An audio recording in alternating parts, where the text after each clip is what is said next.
안녕하세요. 푸케치북입니다. 이번에는 모두가 이야기를 원한다 두 번째 이야기를 들려드리도록 하겠습니다. 이미 알려진 유명인을 활용하라.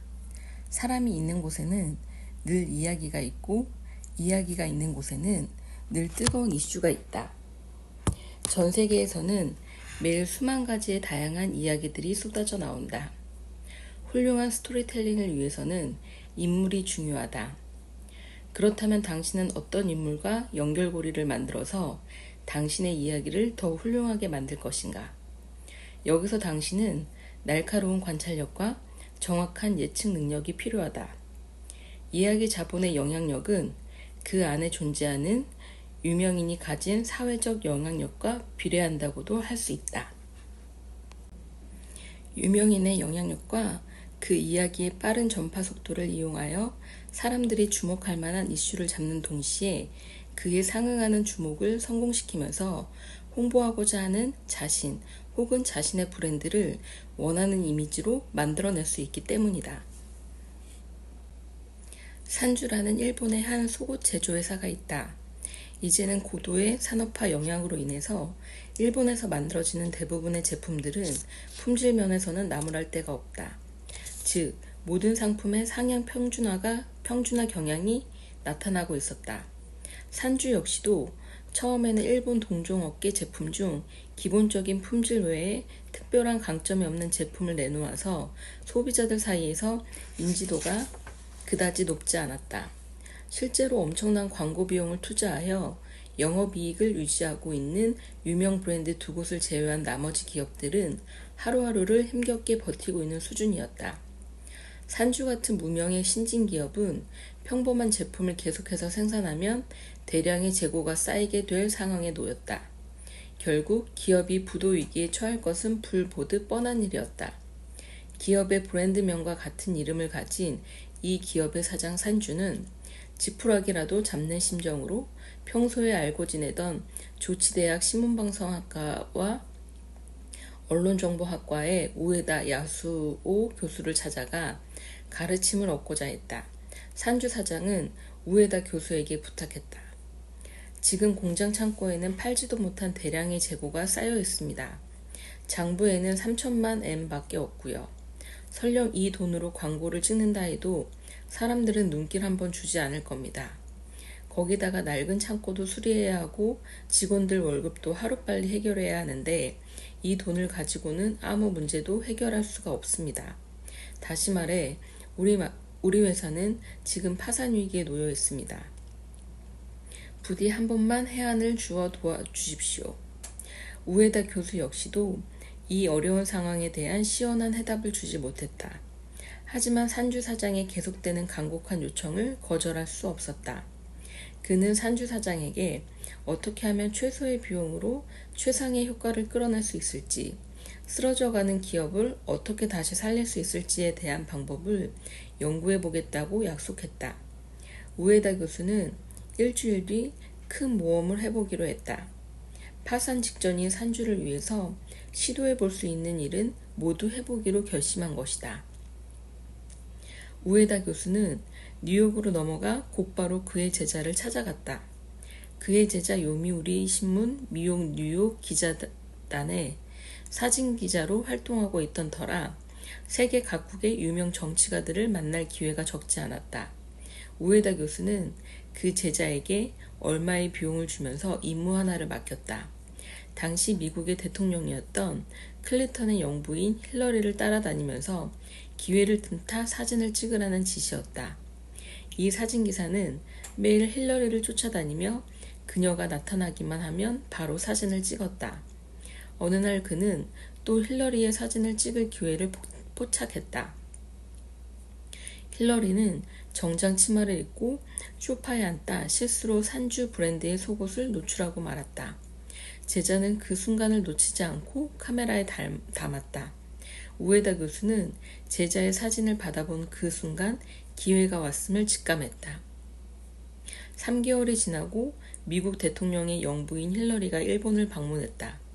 그들이 도쿄에 도착한 그날 일본의 모든 신문사의 신문 일면에 산주 속옷 광고가 실렸다. 광고에는 순간 포착으로 찍었던 그때의 힐러리 사진이 실려 있었다.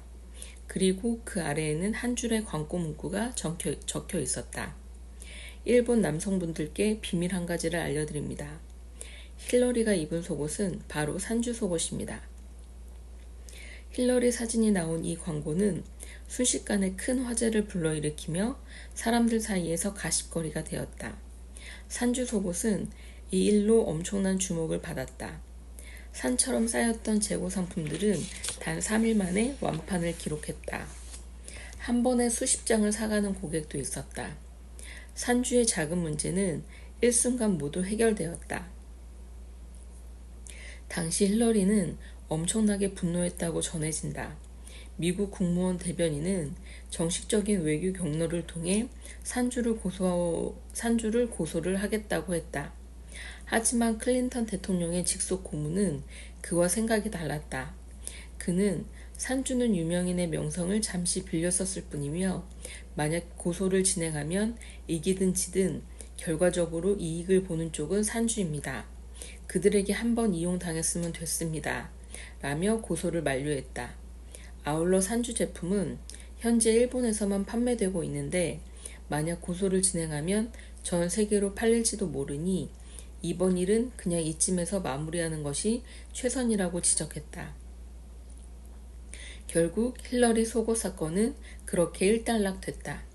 한편 북경의 방고 프라자 역시도 유명인의 명성을 빌려 기사회생한 기업이다. 다음에 이야기를 살펴보자. 방고 프라자의 원래 이름은 칠성 목원 중심이다. 북경 중심에 자리하고 있는 이 건물은 국제올림픽위원회로부터 동양 문화와 올림픽 정신을 반영하도록 신축하지 않는다면 곧 철거당할 것이라는 경고를 받았다. 이에 정과는 다른 멋스럽고 웅장한 기세를 뽐내며 방고 프라자라는 새로운 이름의 건축물로 재탄생했다. 하지만 문제는 다른 데 있었다. 건물 마케팅 문제를 해결하지 못한 것이다. 건축물 자체의 단가가 너무 높은 탓이었다. 어떻게 하면 죽음의 문턱에서 살아 돌아온 이 건물을 손해보지 않은 높은 가격에 팔 수 있을 것인가가 관건이었다. 위기 속에서 한 가지 소식이 전해져 왔다. 마이크로소프트 중국 지점 관계자가 전화를 걸어 방고 프라자에 있는 공중사업원 시설에 대해서 문의를 해왔다는 것이다. 분명히 세계 최고 부자인 빌 게이츠라면 엄청난 비용을 지불하고서 방고 프라자에 머물 수 있지 않을까? 과연 그랬다. 이후 빌 게이츠가 1억 위안, 한화 약 168억 원을 주고 방고 프라자 공중사업원을 임대한다는 소식이 엄청나게 빠른 속도로 퍼져나갔다. 많은 매체에서 이 소식을 전했고 사회 각층은 방고 프라자에 대해 관심을 보이기 시작했다. 또 인터넷 블로그에 올림픽을 보러 온 빌 게이츠, 그는 어디에서 잠을 잘까? 라는 주제로 심층 토론이 진행되는 등 모두들 뜨거운 관심을 보였다. 이 이야기로 빌 게이츠는 처음으로 중국 신문 예능 코너에 소식을 전하기도 했다. 그는 사람들에게 많은 주목을 받았고 방고 프라자는 중요한 홍보 기회를 잡을 수 있었다. 중국 호화주택인 탕신일품보다 더 비싼 가격이었지만 방을 사겠다는 사람들의 발길이 끊이지 않았다. IBM 역시 이 소식을 듣고 거금을 들여 랜드마크가 된 방고 프라자를 임대하기로 결정했다. 그리고 본사 사무실로 사용할 목적으로 10년 임대 계약도 체결했다. 그래서 오늘날 방고 프라자 용머리 형상에 거대한 IBM의 간판이 걸리게 됐다. 방고 프라자는 승천하는 중국 용, 세계 부자, 올림픽, 주 경기장, 워터 큐브 등의 상징적인 형상들을 모두 연결하고 있는 건물이 되었다. 허물어질 뻔했던 건물은 새로운 포지셔닝과 유명인을 활용한 이야기를 통해 성공적인 마케팅을 할 수 있었다. 한 기업이 강한 통찰력과 응변 능력을 가지고 있다면 유명인을 활용하여 적은 비용으로 큰 효과를 얻을 수 있다. 이 기회를 놓치지 않는다면 엄청난 효과를 누릴 수 있다. 특별한 이에게는 언제나 특별한 이야기가 있다. 한 연구조사에서 100명에게 똑같은 질문을 했다. 세상에서 돈을 가장 많이 버는 방법은 무엇일까요? 여러 가지의 답변들이 나왔고, 물론 모두 일리가 있었다. 하지만 여기서 말하고자 하는 바는 오늘날 세상에서 가장 쉽게 돈을 버는 방법이 바로 이야기에 있다는 사실이다. 많은 이들이 이에 의구심을 가질 수도 있다. 그렇다면 다음의 이야기를 살펴보자.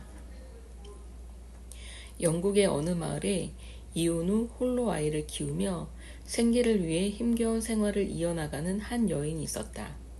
찢어지게 가난하게 살고 있던 그녀는 어느 날 문득 떠오른 생각을 글로 써내려가기 시작했다. 후에 그녀는 10억 달러 이상의 원고료 수입을 거두며 영국 여왕보다 더 높은 명성을 자랑하는 인물이 되었다. 새로운 기적을 만들어낸 이 여인은 다름 아닌 조앤 K 롤링이다. 영국의 무명 작가였던 조앤 K 롤링이 쓴 판타지 소설인 해리포터 시리즈는 성경과 모택동 선집의 뒤를 잇는 판매 부수를 기록했다. 그리고 200개가 넘는 국가에 약 70개 언어로 번역돼 현재까지 4억 이상의 판매 부수를 기록하고 있다. 한 마법사 소년의 성장기를 다룬 소설이 세계적인 베스트셀러로 등극한 것이다. 모든 브랜드의 탄생 배경에는 어떤 인물의 감동적인 이야기가 존재한다. 당신의 회사를 유명 브랜드로 만들고 싶은가? 그렇다면 먼저 스토리텔링의 고수가 되어야 한다. 한 종류의 희귀 강물이 있었다. 원래는 귀부인들의 액세서리로 가공되어 팔리던 보석이었지만 불경기로 시대의 흐름이 바뀌면서 사람들 사이에서 이 광물은 점점 잊혀졌다. 하지만 한 훌륭한 스토리텔링의 고수가 등장하면서 이 광물은 아름다운 사랑 이야기를 담은 희귀하고 가치 있는 보석이 되었다. 모든 것이 변하는 이 세상에 변하지 않는 딱 한 가지, 다이아몬드. 영원한 사랑은 세상이 바뀌어도 변하지 않는 보석과 같습니다. 그가 당신을 사랑하고 있나요? 그렇다면 그는 영원한 다이아몬드를 당신에게 선물할 겁니다. 이것이 바로 더 희귀한 보석인 루비보다도 더 높은 가격과 인기를 얻게 된 다이아몬드의 새로운 가치에 관한 이야기다. 한번 생각해보자. 세상에 과연 어떤 여자가 이런 이야기에 감동하지 않을 수 있을까? 훌륭한 스토리텔링이라는 옷을 입고서 있어도 그만 없어도 그만이었던 보석이 사랑하는 사람에게 반드시 선물해야 할 의미 있는 보석으로 재탄생했다. 이는 모든 여성이 사랑을 가장 소중하게 여긴다는 사실을 적극 활용한 사례다. 이처럼 이야기는 브랜드의 생명력을 불어넣어 기업의 정신을 형상화시킨다. 특히나 객관적인 판단이 힘든 정보 과잉의 시대에서 이야기는 엄청난 힘을 가지고 있다. 왜 돈을 버는 가장 좋은 방법이 훌륭한 이야기 자본을 가지는 것이겠는가? 물질적으로는 풍요하나 정신적으로는 피폐한 요즘이다. 현대사회에서 사람들은 많은 시간을 할애해 당신의 제품을 하나하나 살펴볼 수 없다. 하지만 그들은 언제 어디서나 새롭고 의미 있는 이야기들을 들을 준비가 되어 있고 이에 지갑을 열 의향도 있다. 사람들은 당신의 이야기에 공감하고 또 당신의 이야기 속에서 자신의 꿈과 이상을 확인한다. 기업이나 브랜드에 만약 흥미로운 이야기거리가 없다면 이는 아주 귀엽고 예쁜 여자아이임에도 불구하고 눈에 띄지 않는 옷을 입어서 외면당하는 것과 같다. 주변 사람과 차별되는 이야기가 없다면 어떻게 다른 사람에게 당신을 기억하게 만들 수 있겠는가? 챕터 2. 사람들은 왜 좋은 이야기에 빠져드는가? 대부분의 사람에게 이야기를 한다는 행위 자체는 그다지 생소한 일이 아니다. 하지만 이야기를 어떻게 풀어나갈지 그 방법을 생각한다면 조금 막연해진다. 좋은 이야기는 생동감이 넘친다. 다음 이야기를 듣고 싶게 만드는 마력이 있다. 그런 이야기는 타인의 마음을 파고들어 공감을 이끌어낸다. 스토리텔링 기법을 자유자재로 활용하는 고수의 이야기는 사람들이 자신도 모르게 빠져들도록 만든다. 기억되는 사람들이 가진 무기. 현실에서 우리가 가장 많이 받는 질문 중 하나는 당신은 누구입니까? 가 아닐까? 하지만 당신은 정말 타인에게 당신을 기억하게 할 수 있는가? 당신은 그 질문을 한 사람들이 누군지 기억할 수 있겠는가? 타인에게 기억되는 사람이 되기 위해서 가장 좋은 방법이 있다. 바로 자기만의 이야기를 가지는 것이다. 뛰어난 기업가들은 대부분 스토리텔링의 고수다. 그들은 위로는 고객, 아래로는 직원들에게 자신의 이야기를 듣고 즐거워하게 만들 수 있다. 그렇게 자신과 브랜드의 명성을 높여가는 것이다. 중국 검색 포털인 소우의 CEO 장차오양은 스토리텔링의 고수다. 그는 이런 말을 했다. 제가 끊임없이 이야기 자본을 개발해야만 매체가 저를 잊지 않고 사람들이 저를 기억하게 되며 우리 브랜드의 매력이 지속됩니다. 사실 소우는 현재의 명성을 얻기까지 많은 우여곡절을 겪었다. 소우닷컴은 창립 2년이 채 안 돼서 밥줄이 끊길 위기에 처하게 된 것이다. 막대한 유동자본이 필요했던 소우는 당장 유용할 수 있는 자금이 절대적으로 부족했다. 당시 두 대기업의 합병으로 탄생한 시나닷컴은 이미 8천만 달러를 확보하고 있던 상태고 차이나론 같은 새로운 포털 사이트도 급부상하고 있던 터였다. 이렇듯 신규 포털 사이트의 눈부신 성장에 장차 오양은 어찌해야 할 바를 몰랐다. 소우의 자리를 지키기 위해 그는 브랜드에 이야기라는 생명을 불어넣고자 했고 그 자신을 브랜드의 일부분으로 삼았다. 다양한 브랜드 전략 가운데 그 자신을 이용한 브랜드 마케팅은 꽤나 좋은 성과를 보였다. 특히 과거 소우와 협력하기를 내켜하지 않던 기업들도 장차 오양이 직접 계약서에 사인한다는 말을 듣고 다들 흔쾌히 협력할 의사를 밝혀왔다. 장차 오양은 파트너들 사이에서 그야말로 스타가 되었다. 장차 오양은 자신이 가진 브랜드 매력을 비즈니스와 적절히 융합시켜 소비자들에게 잊지 못할 이야기를 선사했다. 특히 2003년 장차 오양이 MMS 멀티미디어 메시지 서비스 분야를 개척하기 위한 아이디어로 기업 내에 등산팀을 꾸린 것은 유명한 일화다. MMS를 통해 진행된 이 계획은 개인의 취미와 기업 문화를 하나로 연결시켜 줌으로써 많은 이들의 주목을 받았다. 2005년에 장차 오양은 새로 출시되는 소우 검색 엔진의 홍보, 많은 신규 사용자 유치, 기존 사용자 유지를 위해 자신이 이끄는 등반 행사를 다시 한번 계획했다. 여기에는 미스 월드, TV 스타, 유명 기업인이 참여하면서 세간에 크게 화제가 되었다.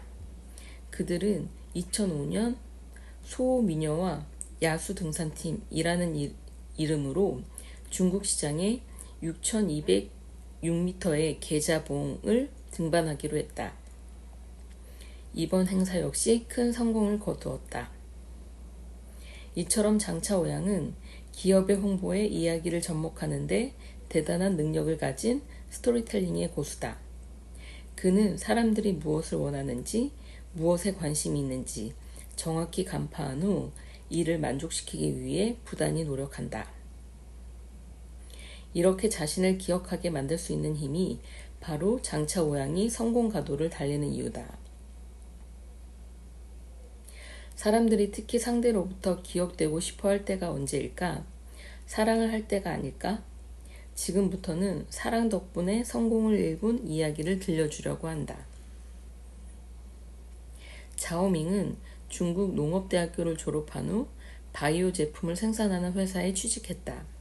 그는 활달하고 열정이 넘치는 성격으로 여행과 모험을 즐겼다. 자오밍은 어느 여행길에서 신장 출신의 샤리라는 한 여인을 만났다. 그녀는 아름답고 상냥했다.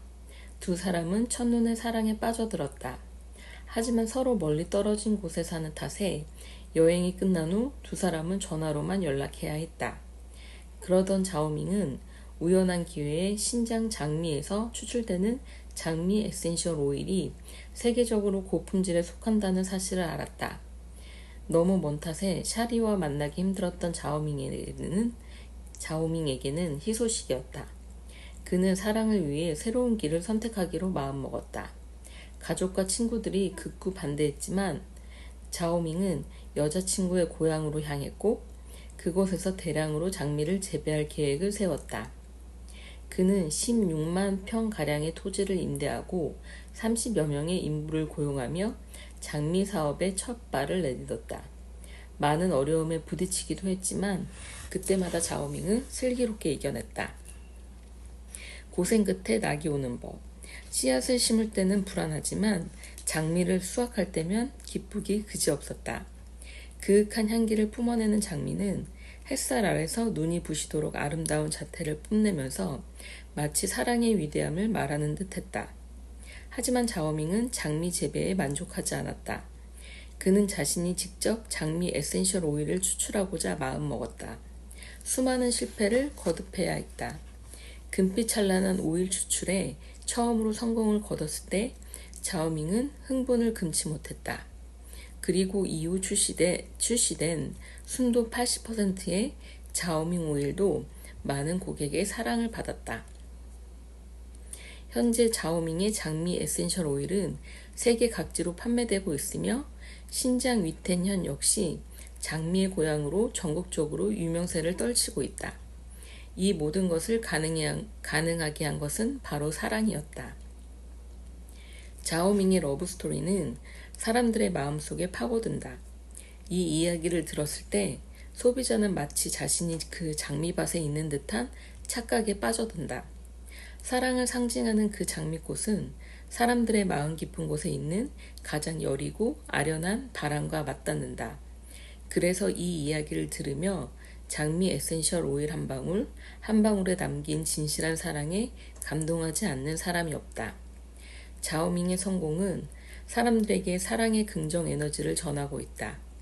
지금 사랑을 하고 있거나 사랑을 갈구하는 사람들은 그의 이야기를 듣고 사랑에 대한 희망을 갖게 된다. 좋은 이야기는 상대를 부드럽게 설득한다. 상대에게 자신의 가치관을 주입하는 것은 매우 어려운 일이다. 하지만 이야기를 활용한다면 자신의 생각을 덜 강압적으로 부드럽게 전달할 수 있다. 좋은 이야기는 서로 간에 존재하는 심리적 거리를 좁혀준다. 이런 힘을 활용하여 우리의 생활 속에서 이야기가 맡고 있는 역할은 많다. 이야기는 때때로 금융 전문가나 대인관계 전문가 또는 인적자원 전문가가 되기도 한다. 특히 당신이 누군가에게 가치관을 전달하거나 설득을 해야 할 때가 있다면 스토리텔링보다 더 좋고 효과적인 방법은 없다. 당신이 어떤 일에 대해 당신만의 명확한 의견이 있고 타인의 관심과 지지를 받고 싶을 때 굳이 화려하지 않아도 생동감 넘치는 이야기를 들려주면 된다. 미국 하원 국토안보위 소속 피터 킹 위원장은 테러 조직인 알카에다의 대원이 미국 무슬림들의 급진화를 촉진시킨다고 밝혔다. 이에 그는 급진화 정도를 조사하겠다는 뜻을 밝혔다. 하지만 이를 위한 청문회에서 그의 의견은 100여 곳의 단체로부터 질타를 받았다. 그중 미네소타주의 민주당 의원이자 최초의 무슬림 국회의원인 키스 앨리슨이 매체를 통해 해당 청문회가 무슬림에 초점을 맞추는 것은 부당하다면서 자신의 견해를 드러냈다. 그는 급진화 상황을 조사할 수는 있지만 무조건 무슬림을 지목하는 행동은 잘못된 방법이라고 말했다. 키스는 그들에게 무하마드, 솔로몬, 함다니의 일화를 예로 들었다. 함다니는 이슬람계 미국인 소방관이었다. 그는 9.11 테러 당시에 세계무역센터 쌍둥이 빌딩에 갇힌 사람들을 한 명이라도 더 구하기 위해서 기꺼이 자신의 생명을 희생했다. 소방관으로서의 책무를 다한 이야기는 사람들에게 감동을 주었다. 키에스는 몇몇 사람들이 대중들의 관심을 무슬림에 집중시키기 위해서 국가를 위한 함다니와 같은 무슬림의 희생에 흠집을 내고 있다고 밝혔다. 소방관 함다니의 희생에 관한 이야기는 키에스의 의견에 더 큰 힘이 되어 주었다. 이처럼 좋은 이야기는 서로에게 있는 편견, 분노 등의 거리를 좁혀줄 수도 있다. 특히 한 집단의 리더가 좋은 이야기에 자신이 하고 싶은 말과 제기하려는 문제를 녹여낸다면 구성원들을 더욱 쉽게 이해시킬 수 있을 뿐 아니라 호감과 존경을 얻을 수 있다. 결국 리더는 그들의 마음속으로 들어감으로써 구성원들과의 관계를 더 가깝게 만들 수 있다. 다음의 이야기도 살펴보자. 세계적으로 유명한 강연가인 카네기는 어느 날 관중에게 연설하기 직전에 비서가 자신을 위해 정리해준 원고에 잘못된 곳이 있다는 사실을 알아챘다. 강연의 내용과는 전혀 관계가 없는 부분에 원고가 잘못 들어가 있었던 것이다. 강연을 끝낸 후 사무실로 돌아온 카네기에게 비서 몰리가 물었다. 선생님, 오늘 강연도 성공적이었나요? 카네기는 말했다. 굉장히 성공적이었네. 많은 박수를 받았어. 몰리는 기쁜 목소리로 말했다. 축하드려요. 카네기는 몰리의 진심 어린 미소를 보고 오늘 연설에 관해 얘기하기 시작했다. 몰리, 오늘 내 강연의 주제는 어떻게 하면 공경에서 벗어날 수 있는가 였다네. 원고를 보고 읽어 내려가다가 원고에 있던 작은 에피소드를 주었더니 청중들이 다 웃음을 터뜨렸다네. 왜인지 이유를 알겠나? 몰리는 대답했다. 분명 이야기를 재밌게 하셔서 사람들이 자기도 모르는 사이에 선생님께 빠져들었겠죠. 카네기가 미소를 지으며 대답했다. 맞아. 아마도 무척이나 재밌었을 거야. 사람들에게 어떻게 하면 젖소가 우유를 더 많이 만들어낼 수 있는지에 대한 글을 읽어주었으니까 말이야. 그 말을 듣고 몰리의 얼굴이 빨개졌다. 그녀는 어찌할 줄 몰라 하며 말했다. 선생님, 제가 세심하지 못해서 선생님의 원고를 정리하다 실수를 했나 봅니다. 다음부터 다시는 이런 일이 없도록 하겠습니다. 그 이후 몰리는 다시는 급하게 일을 처리하지 않았으며 그 덕분에 일을 잘못 처리하는 일도 생기지 않았다. 위 이야기에서 만약 카네기가 몰리의 실수를 직접적으로 꼬집었다면 어땠을까? 몰리가 더 당황했을 것임은 물론이고 말하는 카네기 역시도 마음이 불편했을 것이다. 하지만 직장이나 일상생활 속에서 사람은 누구나 한 번쯤은 실수를 하기 마련이다. 카네기는 이야기가 가진 힘을 잘 알고 있었기 때문에 재미있는 이야기를 통해 몰리가 거부감을 가지지 않고서 자신의 실수를 진심으로 받아들이도록 했다. 직장에서든 일상생활 속에서든 사람들은 이야기를 잘하는 사람한테 끌린다. 상황에 맞는 적절한 이야기는 상호 간의 거리를 좁혀줄 뿐만 아니라 심지어 대립관계에 있던 두 사람이 같은 곳을 마주 볼 수 있게도 해준다. 만약 당신이 장소나 대상을 고려하지 않은 채 단조롭고 재미없는 분석으로 상대를 타이르기만 한다면 결과가 어떨지는 굳이 말하지 않아도 뻔하다. 그렇다면 어떤 스토리텔링 전략을 써야 두 사람 간의 거리를 좁힐 수 있을까? 우선 이야기를 할 때는 명확한 의견이 있어야 한다. 당신의 마음속에 당신의 목적과 다른 사람이 무엇을 해주었으면 하는지, 다른 사람이 어떻게 해야 하는지 바로 알아차릴 수 있는 의견이 있어야 한다. 좋은 이야기는 재미가 있어야 하고 사람을 매료시켜야 하며 명확한 논리도 갖춰야 한다. 이 모든 것이 갖춰졌을 때 타인을 설득할 수 있다. 두 번째, 적합한 예를 찾아야 한다. 주변을 살펴보면 당신의 이야기 당신이 이야기하고자 하는 내용과 유사한 사례들이 적지 않다. 그 가운데 긍정적인 사례가 있다면 이는 당신의 의견에 더 큰 힘을 실어주고, 반대로 부정적인 사례는 당신 의견을 더 부각시켜 줄 수 있다. 만약 교통 규칙을 준수해야 한다고 상대방을 설득해야 한다면 주변에서 교통 규칙 위반으로 발생한 사건, 사고를 예로 들 수 있는 것처럼 말이다. 세 번째, 감동이 있는 스토리텔링을 해야 한다. 당신은 이야기를 하면서 그 흐름에 자신의 의견을 밀접하게 연관지어 말해야 한다. 먼저 눈앞에 있는 상황을 제대로 설명하고 이야기가 어떻게 진행되는지 말해준 뒤에 이로 인해 얻은 것들을 말하면 된다. 마지막으로 좋은 이야기를 위해서는 적당한 어조로 감정을 표현해야 한다. 전체적으로 리듬감 있게 진행하되 클라이맥스 부분에서는 반드시 강한 어조로 말하고 중요한 부분에서는 잠시 멈추는 것도 좋다. 이는 사람들을 더욱 집중하게 된다. 스토리텔링은 사람과 사람 사이의 거리를 좁혀준다. 하지만 이는 언제나 적용되는 말은 아니다. 바로 본론으로 들어가 직접적으로 자신의 의견을 피력해야 할 때도 많다. 이 경우 당신이 언급한 사실과 데이터가 바로 하나의 이야기가 될 수 있다. 그런데 보통의 CEO들은 직원들에게 회사의 미래에 대해 얘기할 때 흔히 무미건조한 수치들만 언급한다. 3년 이내에 회사의 생산액을 5천만 위안으로 끌어올리겠다는 식으로 말이다. 상상해보자. CEO가 매일 이 목표를 위해 노력할 때 직원들도 같이 노력하겠는가?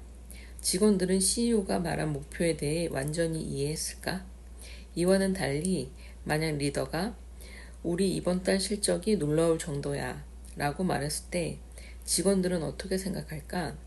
직원들은 내가 상응하는 보수를 받을 수 있을까? 하고 실제의 현상에 대해 더 신경 쓰게 될 것이다. 우리는 더 많은 시간과 노력을 투자해 직원들이 자신의 성과를 직접 눈으로 보거나 상상할 수 있게 해야 한다.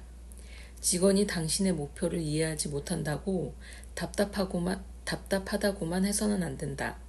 만약 헬렌 켈러의 자서전이 3일 동안만 볼 수 있다면 이라는 말로 시작해서 구체적으로 무엇을 할 수 있는지에 대해 얘기하지 않고 막연하게 이야기를 끝내버렸다면 당신은 아무런 감동도 받지 못했을지 모른다. 헬렌 켈러는 직접 겪은 일을 써내려감으로써 당신에게 생동감 있는 감동을 선사했다. 중국인은 왜 쿵푸 팬더를 만들지 못했을까? 우리 모두는 대부분 이야기와 함께 자랐다. 이야기는 우리에게 무궁무진한 지식과 지혜를 가져다주고 우리는 이야기 속에서 많은 깨달음을 얻는다. 이탈리아의 유명한 영화 감독이자 배우인 킴 로지 스튜어트는 이야기는 당신과 타인 사이의 관계를 개선해준다. 특히 좋은 이야기는 당신이 새로운 시각과 방법으로 넓은 세계와 다양한 인생을 체험할 수 있게 해준다. 면서 이야기에 대한 핵심을 간파했다. 하지만 이런 체험을 위해서는 청중의 상상력을 자극해 더 깊게 빠져들 수 있도록 해야 한다. 상상해보자. 잡지에 쓰인 문구 중 어떤 문구가 더 당신의 호기심을 자극할까? 맛있는 음식 정말 맛있어요. 일까? 아니면 한입 베어 물면 신선한 국물이 뱃속까지 시원하게 만들어줘요. 일까? 이처럼 이야기를 할 때는 생동감 넘치게 박진감 있게 말해야만 사람들에게 더 충분한 상상의 여지를 줄 수 있다.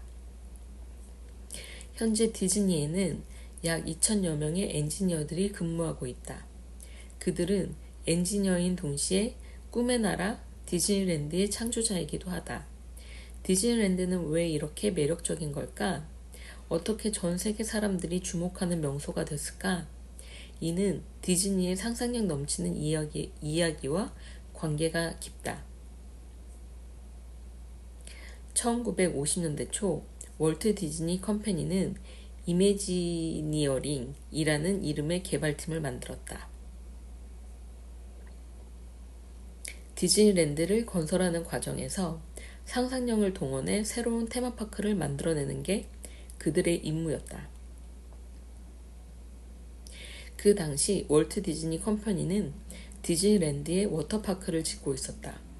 이미지니어링 팀이 사장의 사무실을 방문했을 때다. 그들은 사무실에 놓인 스노우볼이 흔들릴 때마다 그 안에서 눈꽃이 흩날리는 아름다운 풍경을 볼 수 있었다. 사장이 스노우볼을 들고서는 안타까운 목소리로 이 스노우볼 정말 예쁘지 않아? 이렇게 스노우볼 안에 워터파크를 만들 수는 없겠지? 라고 말했다. 그러자 그 자리에 있던 한 사람이 의문을 제기했다. 왜 안 되나요? 이렇게 단순한 질문 하나 덕분에 일하는 사람들의 머릿속에서 플로리다주가 갖고 있는 뜨거운 햇빛이라는 이미지를 지우고 스키 관광지라는 이미지를 새로 입력할 수 있었다. 그들은 머리를 맞대고 눈보라치는 날을 배경으로 한 이야기를 만들어내기 시작했다.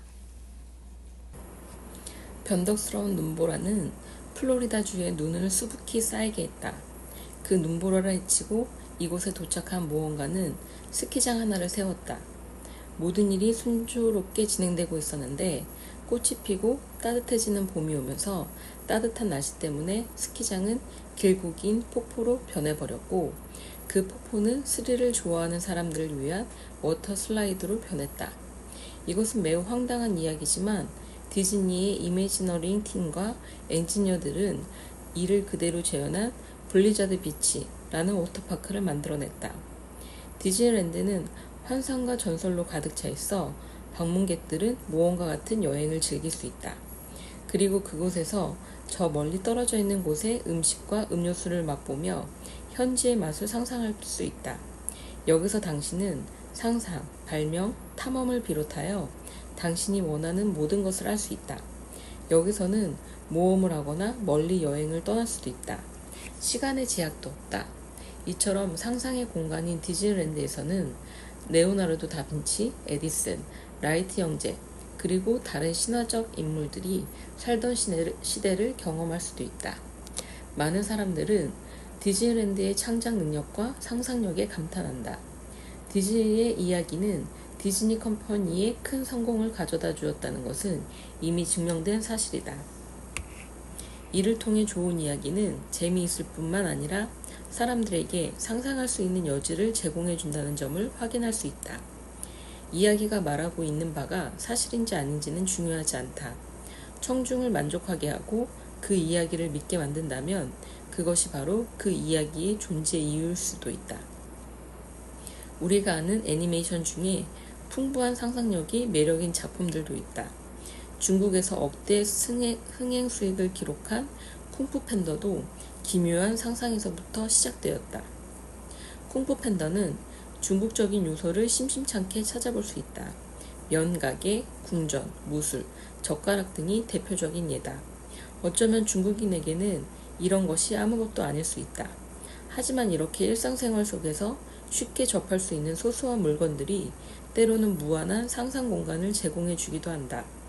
크레인 샤브의 몸에 왜 6019개의 깃털을 그려 넣은 걸까?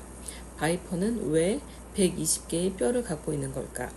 마스터 우브웨이가 사라질 때 흩날린 꽃잎의 개수가 왜 37,517개일까?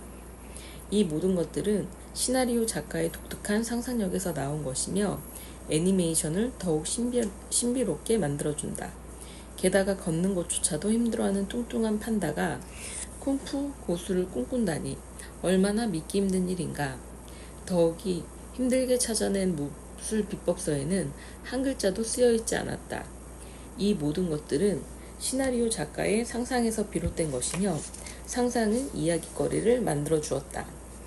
주인공인 포는 용의 문서에 아무 글자도 쓰여있지 않은 걸 보고 무슨 방법을 써도 답을 찾지 못하다 그의 아버지, 거의 아빠가 지나가듯이 말한 국물 맛의 비법 같은 건 애당초 없었어. 특별하게 만들려면 특별하다고 믿으면 되는 거야. 라는 말을 듣고 비로소 답을 찾게 된다. 이를 통해 이야기는 전환점을 맞이하고 호는 쿵푸의 비법이 무엇인지 알게 되어 사부들에게 돌아가 계속해서 악당들과 싸우기로 결심한다. 제작자들의 풍부한 상상력 덕분에 쿵푸 팬더라는 훌륭한 애니메이션은 세상의 빛을 볼 수 있었다. 그런데 정작 중국은 왜 쿵푸 팬더 같은 영화를 만들어내지 못한 것일까? 아마도 상상력이 부족한 것이 가장 큰 이유라고 생각한다. 판다에게 거의 아빠를 만들어주지 못하기 때문에, 고정관념을 깨지 못하기 때문에 관객들에게 놀라운 모험을 제공해주지 못한 것은 아닐까? 설득력 있는 이야기들의 비밀. 어떤 직업을 가진 사람이든 어떤 신분의 사람이든 누구나 타인을 설득해야 하는 순간은 반드시 찾아오게 되어 있다. 사람을 설득하는 것은 쉬운 일이 아니다. 괜히 말 한마디 잘못해서 상대방과 마찰이 생길 수도 있다.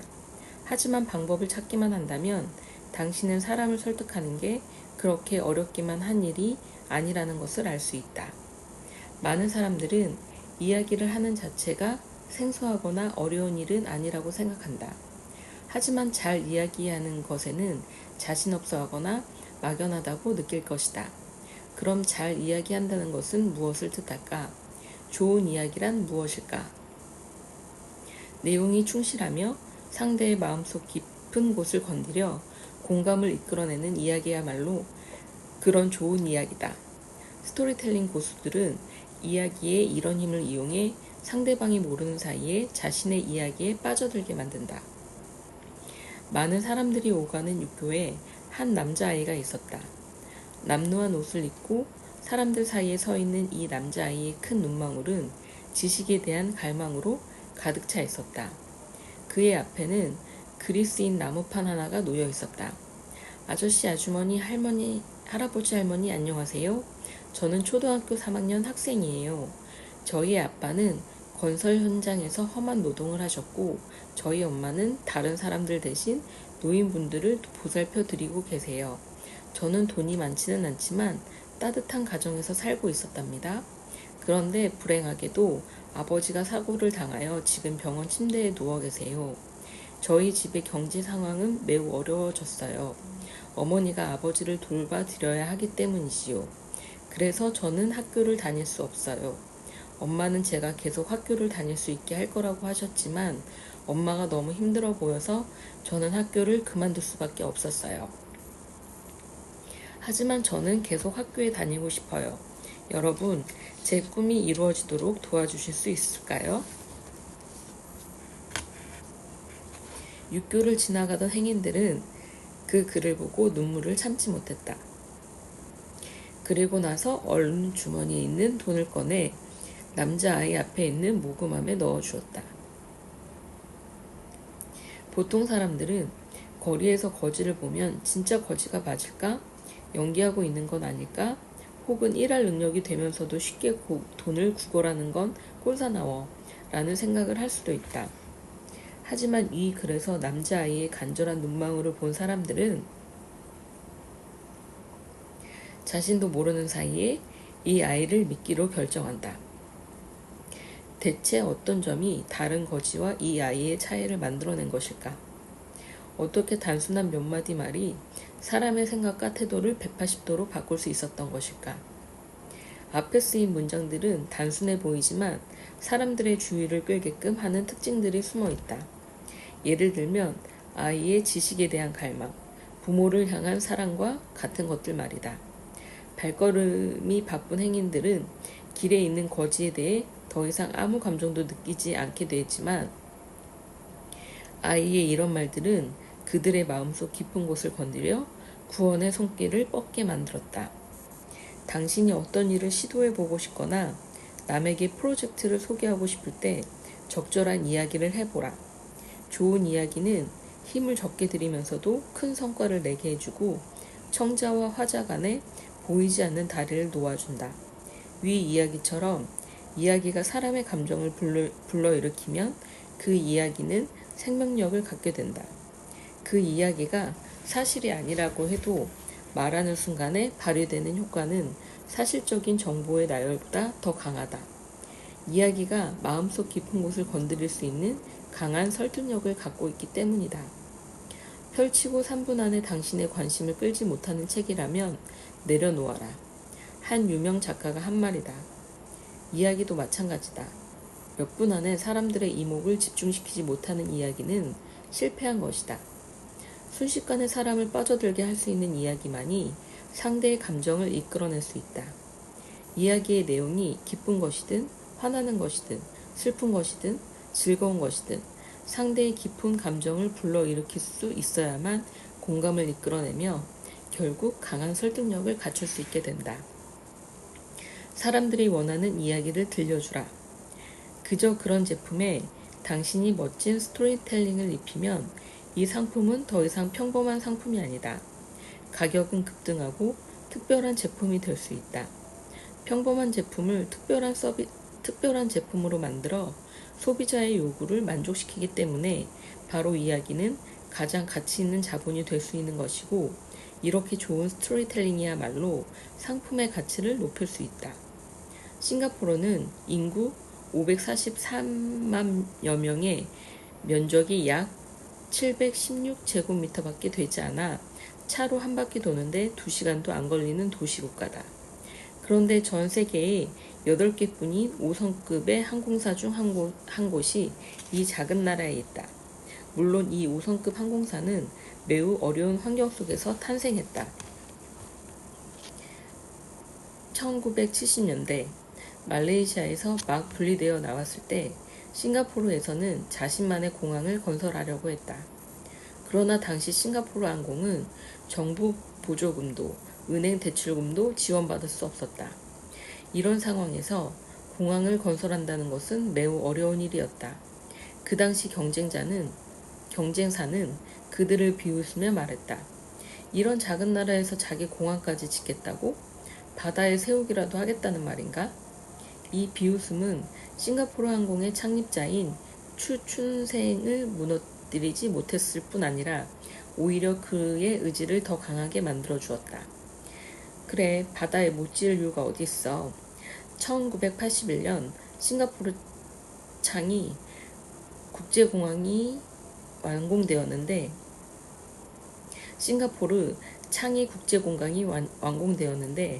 그것은 바다에 세워진 것이었다. 창의 국제공항 총 면적의 반은 간척 사업을 한 곳이었던 것이다. 그러나 공항이 완공되고 나서도 문제는 있었다. 국제 항공 노선이 하나도 생기지 않았던 것이다. 싱가포르 항공이 이 어려움을 어떻게 해결했을까?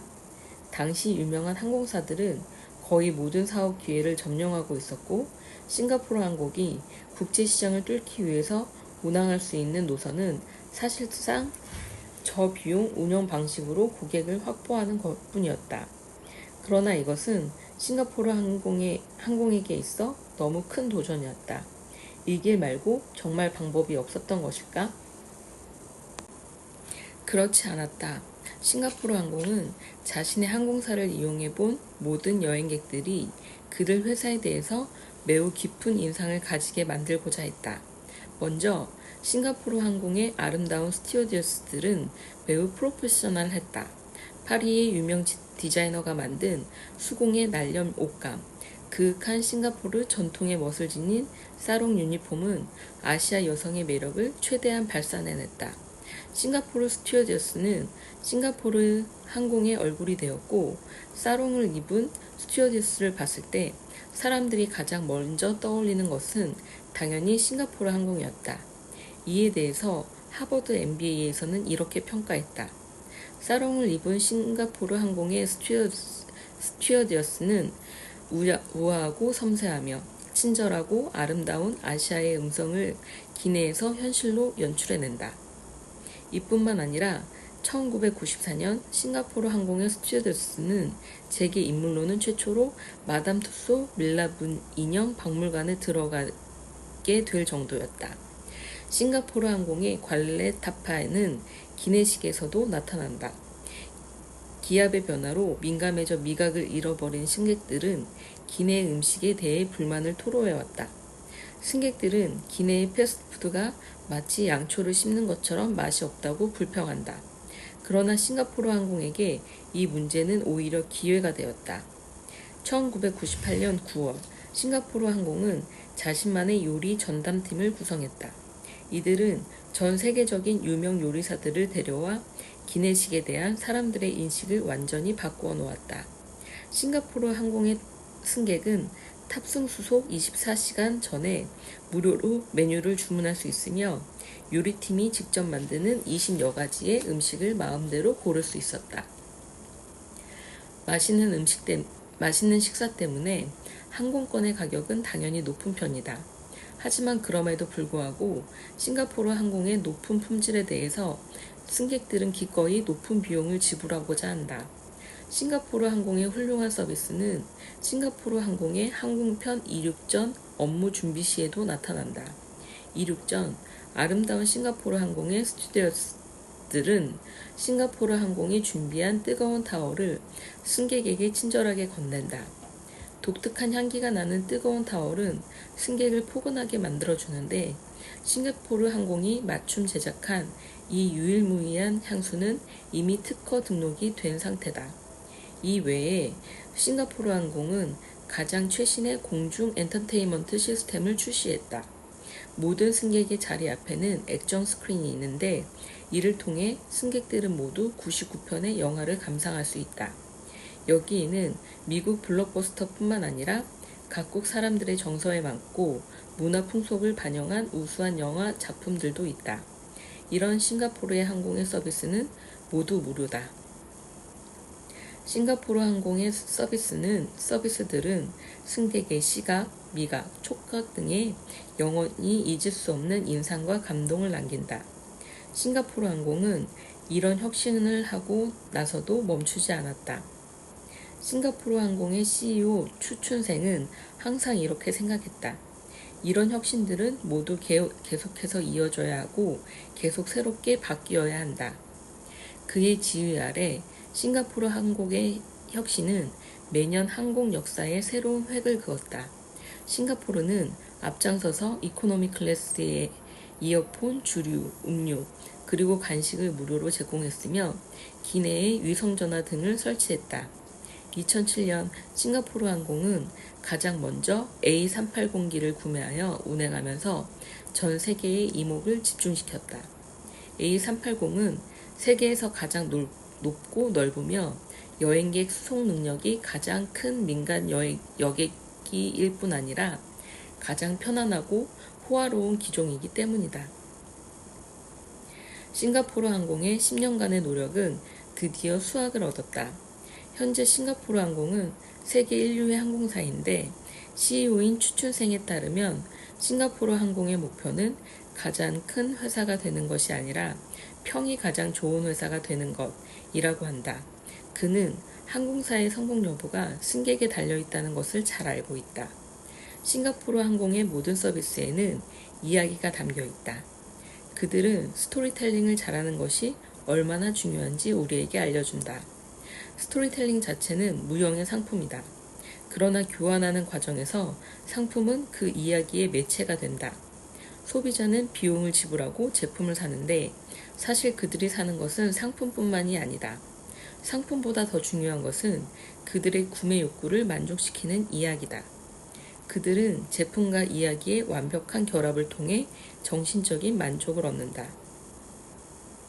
볼보는 대중의 구매 욕구를 잘 파악하고 있는 기업 중 하나다. 볼보, 가장 안전한 차 라는 슬로건의 반복적인 홍보로 볼보의 안전의식은 고객들에게 깊은 인상을 심어주었다. 한번 생각해보자. 각종 브랜드가 자신의 화려함, 귀중함, 파워 등을 홍보할 때 만약 볼보도 그들과 같은 길을 걸었다면 내노라 하는 멋진 자동차들 속에 그 존재가 파묻히고 말았을 것이다. 볼보는 안정성을 브랜드의 가장 중요한 강점으로 내세웠고 이로써 전 세계 소비자들의 지지를 얻었다. 세상에 생명보다 더 중요한 것은 없다. 자동차가 고속도로를 질주할 때 만약 생명의 안전이 보장되지 않는다면 제 아무리 화려하고 비싼 차라 할지라도 무슨 소용이 있겠는가. 자신과 가족의 안전을 위한다면 안전 제일이라는 성능 때문에 당신은 기꺼이 지갑을 열 것이다. 당신이 사는 것은 차뿐만 아니라 생명의 안전도 포함되어 있다. 비록 아무리 이성적인 소비자라 하더라도 감정적으로 휘둘려 논리적인 구매 행동을 하지 못하게 될 수도 있다. 우리가 일반적으로 말하는 구매 욕구에는 기능성 측면 외에도 심리적인 측면이 포함되어 있다. 볼보는 먼저 소비자에게 구매 욕구에 부합하는 안정성을 내세워 소비자의 마음을 흔들었다.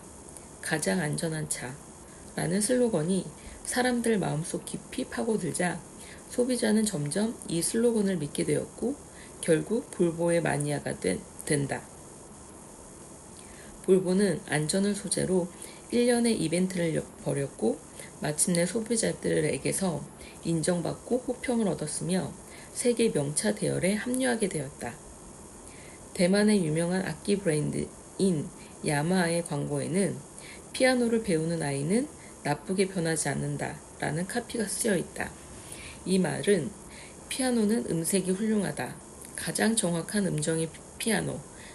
시계 제품의 기능 위주의 카피보다 훨씬 더 사람들의 이목을 끈다. 자녀가 훌륭한 인재가 되기를 바라는 부모들의 심리를 사로잡은 것이다. 즉, 야마하는 사람의 마음을 움직이는 심리적 전술을 잘 이용했다.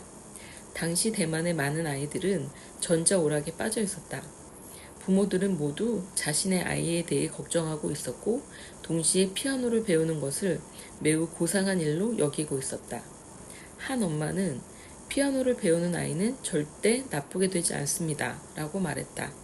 야마하는 이 글귀에서 절대라는 말만 떼어 피아노를 배우는 아이는 나쁘게 되지 않는다 라는 카피를 제품의 광고 문구로 활용한 것이다.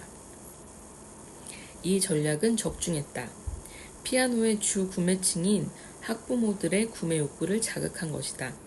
자신의 아이가 건강하고 즐겁게 자라기를 희망하는 모든 부모들의 마음에 이 말은 따뜻한 봄바람처럼 불어왔다. 이것은 가장의 심리적인 면을 만족시켰고 아이들이 피아노를 배운다는 의미도 가지고 있었다. 이렇게 부모의 입장에서 원하는 이야기를 들려줌으로써 야마하는 가장 잘나가는 악기 브랜드가 되었다. 더 독특한 이야기 자본, 더 커다란 수익. 광고계의 대부 데이비드 오길비는 이렇게 말했다. 최종적으로 제품 시장의 지위를 결정짓는 것은 브랜드다. 제품들 사이에는 사실상 별다른 차이가 없다. 이 말은 맞다. 브랜드는 기업에게 상상 이상의 큰 가치를 가져다 준다. 실제로 브랜드에 힘입어 성공한 기업들은 수도 없이 많다. 반면 여전히 많은 기업들은 실패의 아군을 피해가지 못한다. 왜 이런 차이가 나는 것일까? 월마트의 성공 비결은 무엇일까? 맥도날드는 어떻게 그렇게 많은 돈을 벌었을까? 자라가 전 세계를 열광하게 하는 이유가 무엇일까? 우리는 단지 성공과 브랜드 간의 뗄 수 없는 관계만 볼 수 있을 뿐 브랜드의 이면에 숨겨진 이야기의 가치, 즉 브랜드 안의 이야기 자본을 잘 발견해내지 못한다. 성공한 기업의 배경에는 반드시 강력한 비즈니스 모델이 있다. 브랜드는 그것들의 외재적인 표현일 뿐이며 더 중요한 것은 브랜드 뒤에 있는 다른 이가 결코 베낄 수 없는 스토리텔링이다. 월마트, 맥도날드, 자라는 다른 사람이 복제할 수 없는 스토리텔링이 있었기 때문에 세계적으로 많은 사람들의 사랑을 받게 되었다. 스페인의 유명한 패션 브랜드인 자라는 현재 전 세계 70여 개국에 4천여 매장을 가지고 있다.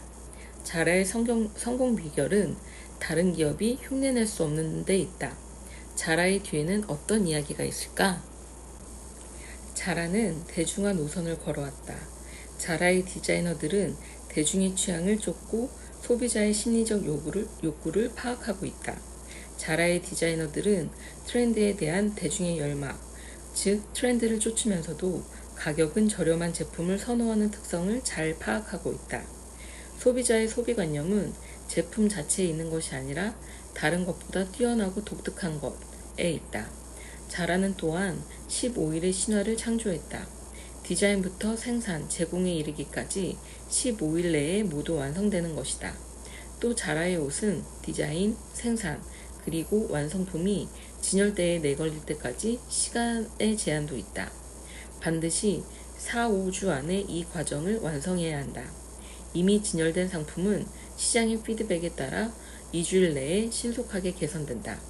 만약 진열된 상품의 매출이 그 전주에 그다지 좋지 않으면 바로 내려오고 남은 상품도 추가되지 않는다.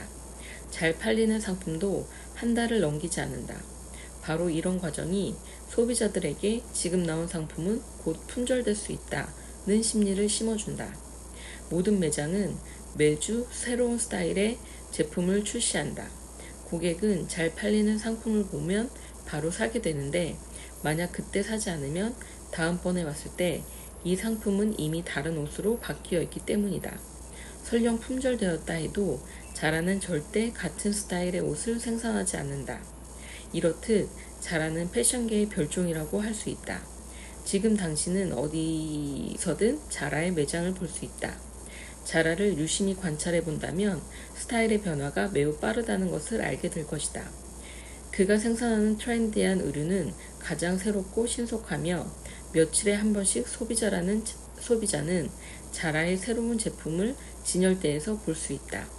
만약 잘 팔리는 제품이라면 수량이 한정되어 있기 때문에 금방 다 팔려나갈 것이다. 그래서 자라의 소비자들은 1년에 쇼핑하는 횟수가 평균 17번에 달한다. 모든 자라 매장의 사장들은 특별히 맞춤 제작된 PDA를 가지고 있는데 이를 통해 본사에 직접 주문할 수 있으며 본사에서도 모든 매장의 매출 상황을 실시간으로 편리하게 파악할 수 있다. 예를 들어 아시아에 있는 매장에서 어떤 상품 S 사이즈가 다 팔리면 본사는 바로 제품을 조절하고 다음 출하할 때까지는 더 신경 써서 적절한 배치를 한다. 자라는 100% 독창적인 설계를 하고 50% 이상은 반드시 자체 생산을 한다. 1975년에 브랜드를 창립한 자라는 광고를 하지 않고 벌어들인 돈을 모두 더 많은 매장을 오픈하는 데 투자했다. 일단 시장을 점령하면 도시 중심 가장 번화한 곳에 주력 매장을 오픈하고 천천히 주변에 확산시킨다. 이런 방식은 광고를 대체했다.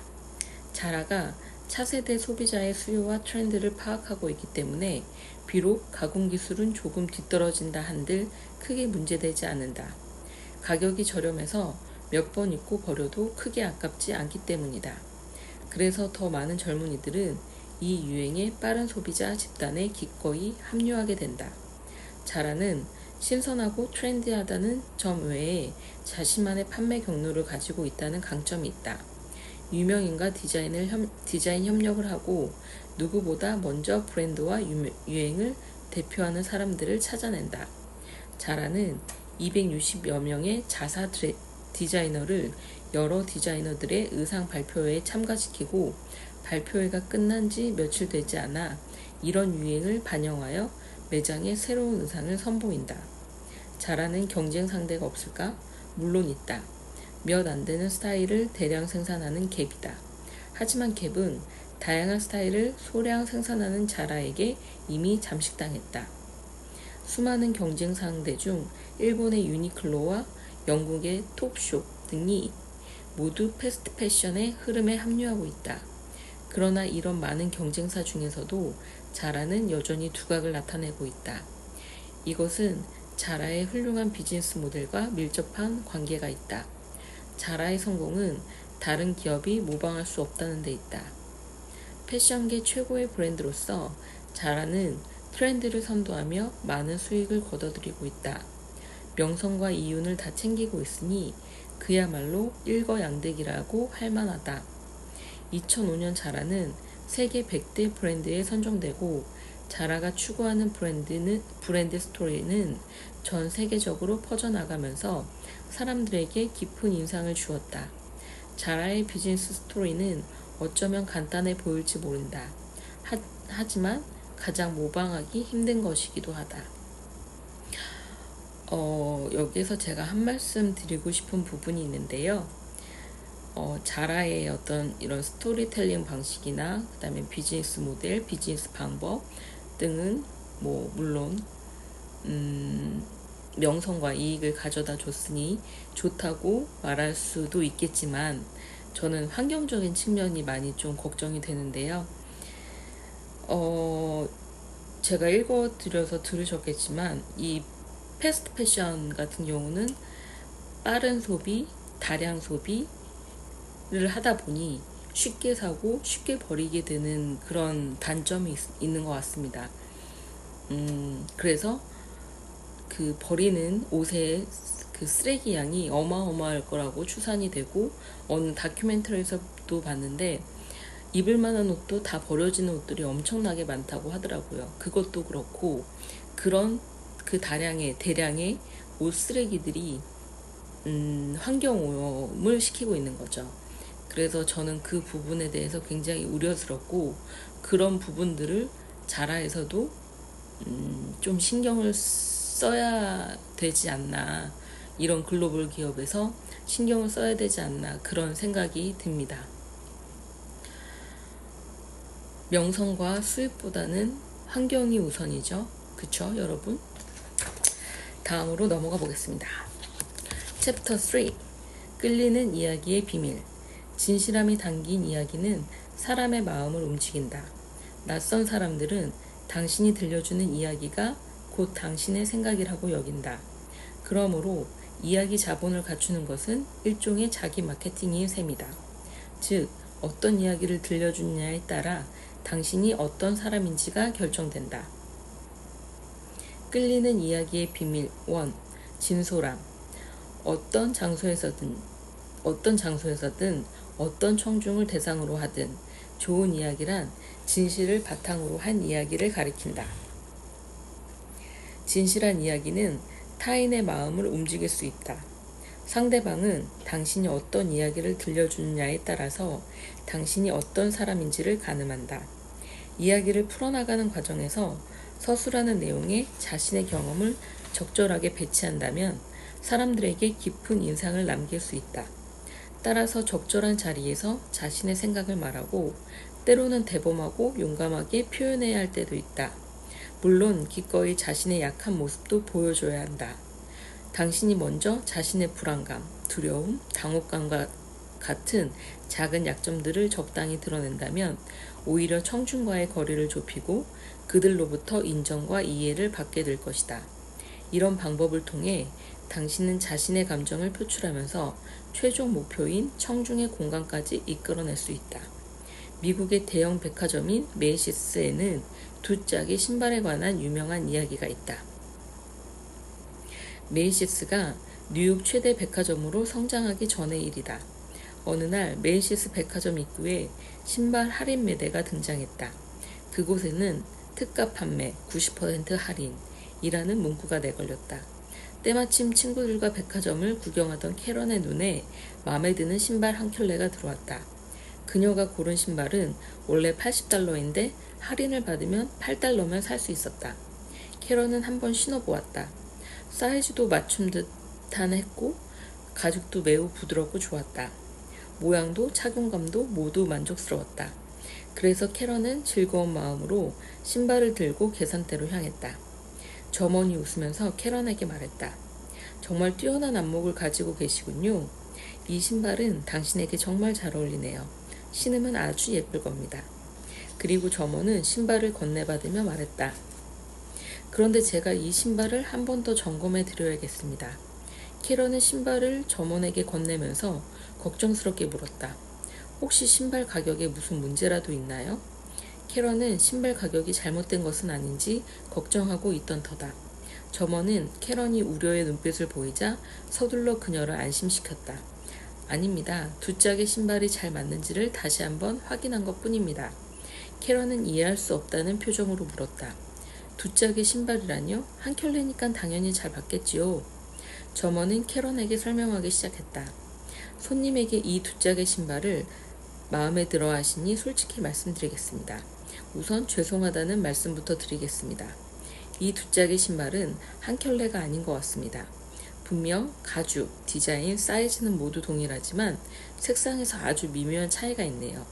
자세히 보지 않으면 분별하기 힘들지만 직원이 잘못 팔았거나 고객께서 잘못 가져가신 탓에 이렇게 두 짝이 남았나 봅니다. 지금 보니 미묘하게 다른 느낌이 나기 때문에 고객님께 한 켤레라고 거짓말할 수는 없습니다. 캐런은 고개를 갸우뚱했다. 뭐가 다른지 잘은 모르겠지만 자세히 보니 아주 작은 차이가 보이긴 했다. 몰랐으면 모를까 이 말을 들은 후 이 신발을 사야 하나 고민이 되었다. 저희 백화점은 고객을 속이지 않습니다. 만약 구매를 원치 않으신다면 다른 신발을 고르셔도 좋습니다. 그러나 점원의 솔직한 고백은 캐런의 마음을 움직였다. 만약 점원이 말을 하지 않았더라면 그녀는 아무런 문제점도 발견하지 못했을 것이다. 게다가 그녀는 걸을 때 신발의 색상 차이를 유심히 관찰하는 성격도 아니다. 아주 유심히 보지 않는다면 다른 것을 눈치채지 못할 정도의 신발이라면 그녀에게 전혀 문제될 것이 없었다. 오히려 점원의 솔직함에 감동한 캐런은 그 신발 외에도 두 켤레나 더 구매했다. 게다가 전혀 신발을 살 의향이 없던 그녀의 친구도 한 켤레를 구매했다. 이 이야기는 캐런의 많은 친구들 그리고 그 친구들의 지인들의 입을 통해 전해져 오늘날 메이시스 백화점에 대한 유명한 이야기가 되었다. 이처럼 진실한 이야기는 소비자의 마음을 움직일 수 있다. 많은 사람들은 캐런의 이야기를 듣고 메이시스 백화점의 충성 고객이 되기를 자처했다. 이러한 신뢰는 때로 TV 광고보다 더 큰 효과를 가져다 준다. 캐나다 토론토의 요크 대학 심리학과 레이몬드 마 교수는 이렇게 말했다. 사람은 누구나 진실함을 검색하는 탐색기를 하나씩 가지고 있다. 그렇기 때문에 진실하지 못한 이야기를 분별해낼 수 있다. 좋은 이야기는 거짓이 없는 이야기다. 분명 타인의 이야기라는 것을 너무나 잘 알고 있지만 진솔한 이야기는 청중으로 하여금 자기 감정의 끈을 느슨하게 하여 이야기의 맥을 따라가도록 이끈다. 당신이 타인에게 자신의 솔직한 생각을 보여줄 때 상대방 역시 당신의 진심에 감동해 마음의 빗장을 푼다. 그러므로 신뢰를 얻고 싶다면 당신은 더 진실한 이야기를 들려주어야 한다. 끌리는 이야기의 비밀 2. 선의의 거짓말. 진실한 이야기가 감동과 신뢰를 준다고 했다. 하지만 때로는 선의의 거짓말이 더 감동을 줄 때도 있다. 오래전 두 눈이 실명된 소녀가 있었다. 비록 선천적 장애를 가졌지만 소녀는 늘 행복했다. 소녀의 어머니는 그녀가 세상에서 가장 아름다운 아이라고 말해주었기 때문이다. 사실 소녀의 외모가 아름다운 편은 아니었음에도 불구하고 말이다. 그녀가 결혼할 나이가 되자 어머니는 딸을 시집 보내기 위해 사방팔방 찾아다녔지만 두 눈이 안 보이는 데다 못생긴 외모 탓에 결혼 상대를 찾기란 쉽지 않았다. 다행히 한 절름발이 남자가 소녀와 결혼하겠다고 나섰고 어머니는 딸에게 남편이 될 사람이 아주 멋진 남자이고 둘이 잘 어울린다고 말해주었다. 어머니의 말을 들은 소녀는 매우 기뻐했다. 오랜 세월이 흐르고 어머니가 세상을 떠난 후 소녀는 남편에게 물었다. 제가 세상에서 가장 아름다운 여자인가요? 남편은 답했다. 물론이죠. 소녀는 계속 행복한 삶을 이어갔다. 소녀의 아들 역시 엄마가 제일 예쁘다고 말했다. 그녀는 세상을 떠날 때까지 이처럼 자신이 아름답고 사랑받는 여자라는 기쁜 마음으로 평생을 보냈다. 이 이야기를 들은 사람들은 모두 감동했다. 때로는 선의의 거짓말이 더 감동적일 때도 있다. 우리도 종종 일상생활 속에서 선의의 거짓말을 하는 경우가 있다. 예를 들면 동료가 일을 제대로 처리하지 못한다 하더라도 괜찮다거나 예전보다 많이 졌다고 위로하곤 한다. 또 부모님이 자신이 이미 내려버린 결정에 대해서 물어올 때 그것이 좋은 결정이 아니라 할지라도 고지곳대로 답해드리기보다는 잘하셨다 라고 말씀드리곤 하지 않는가. 샴은 채광야금에 대해 공부한 우등생이다. 미국의 예일대학교를 졸업한 후 독일의 프라이부르크 대학교에서 석사학위를 취득했으나 그가 일자리를 찾는 일은 그리 순탄치 않았다. 어느 날 면접을 보기 위해서 그는 미국 서북부에 위치한 유명한 광업소 사무소의 사무실을 찾았다. 자신만만했던 샴은 졸업장을 제출하면서 분명 사장을 만족시킬 수 있을 거라 생각했다. 그러나 사장은 졸업장에 관심이 없을 뿐만 아니라 샴을 메모차게 거절했다. 당신이 가진 학력 때문에 당신을 채용할 수 없습니다. 광업소 사장은 냉정하게 말했다. 당신은 아마 제 말을 이해하지 못할 겁니다. 체계적으로 이론 지식을 배웠다 하더라도 사실 그 이론은 현장에서 그만한 값어치를 하지 못합니다. 우리는 현장 경험이 없는 엔지니어는 필요 없습니다. 알고 보니 사장은 현장 노동자 출신으로 대학 졸업장 하나 없이 밑바닥부터 차근차근 배워온 사람이었다. 대학을 다닌 적이 없는 그는 솔직하고 고집이 센 사람이었다. 고학력을 자랑하는 사람들이 말하는 이론에는 별 관심이 없어 보였다. 특히 이론만 늘어놓는 엔지니어에게 더욱더 그랬다. 사장은 실무에 강한 사람을 원했던 것이다. 사실 샴은 높은 학력 외에도 열정과 현장 경험이 풍부한 젊은이였다. 다만 면접에서 자신이 강조해야 할 부분을 잘못 잡았을 뿐이다. 사장이 인생 역경을 몰랐기 때문이다. 난처하기 그지없는 상황에서 샴은 화제를 돌리며 긴장감이 감돌던 분위기를 바꾸었다. 그는 사장에게 이야기를 하나 들려주겠다고 제안했다.